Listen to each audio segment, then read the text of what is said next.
Assalamualaikum warahmatullahi wabarakatuh. Nama Sofyan Miftahul Arifin, NIM E2019-2242. Baik, saya di sini akan mereview 5 makalah punya saudara dan saudari. Yang pertama, saudari Reni, judulnya tentang perkembangan Islam di Spanyol.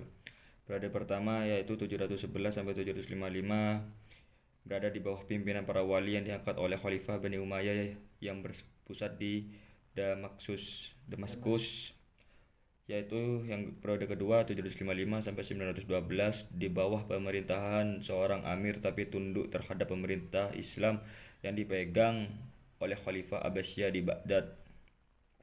Periode ketiga yaitu 912 sampai 1003 di pemerintah oleh seorang penguasa yang bergelar Khalifah. Gelar ini dipakai pada tahun 929 Masehi. Periode keempat 1013 sampai 1086. Periode ini Spanyol terpecah menjadi 30 negara kecil di bawah pimpinan raja golongan Al-Mulk sama Al-Taif yang berpusat di suatu kota seperti Seville, Cordova, sama Toledo. Periode kelima yaitu 1086 sampai 1248. Pada periode ini meskipun Islam di Spanyol terpecah belah dalam beberapa negara. 1086 ya di Spanyol berhasil mengalahkan pasukan Castalia. Periode ke-6 1248 sampai 1492. Pada masa ini kekuasaan Islam hanya ada di bawah Granada di bawah kekuasaan dinasti Bani Ahmad 1232 sampai 1492. Baik, yaitu sekarang saya akan melanjutkan punya saudara Reza tentang makalah peradaban periode kenabian. Yang pertama, fase Mekah pada periode kenabian. A. Sistem dakwah rahasia, yaitu cuma rahasia ya, rahasia umpet-umpet yang didakwahkan itu dalam keluarga dan teman dekat. Yang kedua, semi rahasia. Semi rahasia itu dalam lingkup yang lebih luas termasuk teman dekat atau yang termasuk Bani Muthalib dan Bani Hashim. Terang-terangan yaitu secara terang-terangan segenap masyarakat dan kaum bangsawan maupun hamba sahaya. Nabi Muhammad mendapat penolakan masyarakat Quraisy dalam berbagai cara, diantaranya A. Lunak, yaitu cara ini dilakukan dengan cara propaganda. Yang kedua, semi lunak dengan membujuk Nabi Muhammad untuk memberhentikan dakwah Islamnya. Yang ketiga, kasar atau keji, menyiksa baik secara fisik ataupun non fisik. Faktor-faktor dakwah Nabi Muhammad yaitu bidang politik, kekuasaan, sosial, agama dan keyakinan, budaya, ekonomi. Yaitu sekarang fase Madinah pada periode kenabian.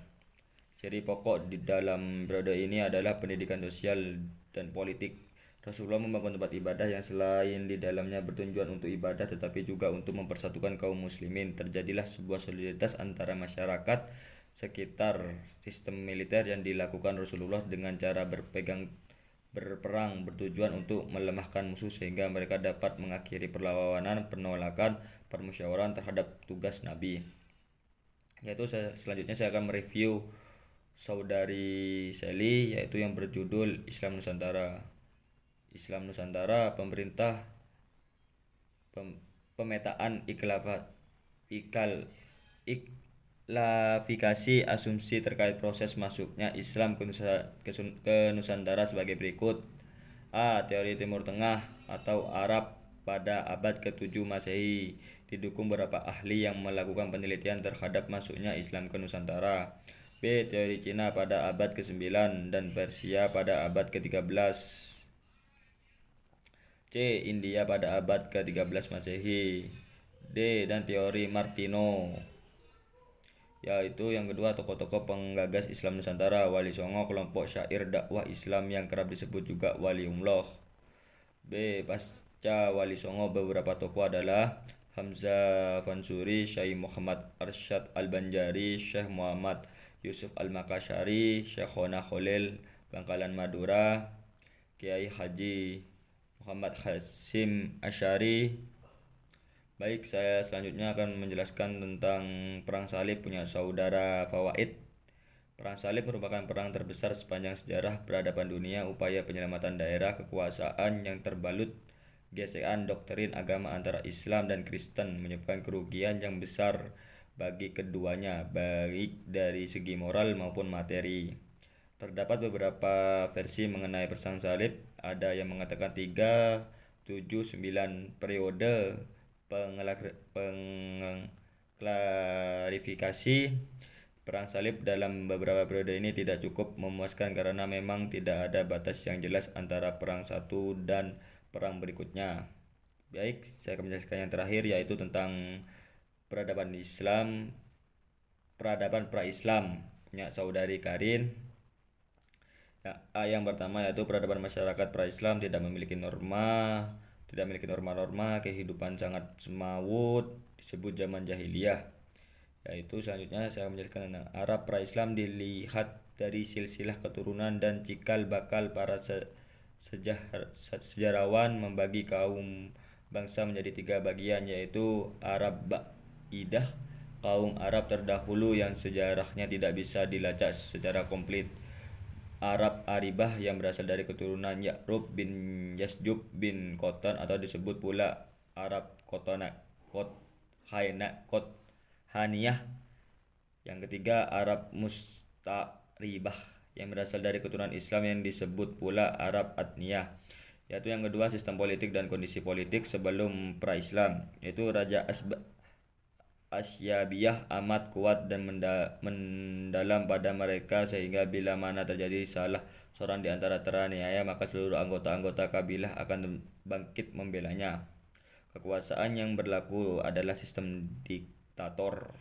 Yang ketiga, kadang persaingan untuk mendapat kursi pemimpin yang memakai sistem keturunan.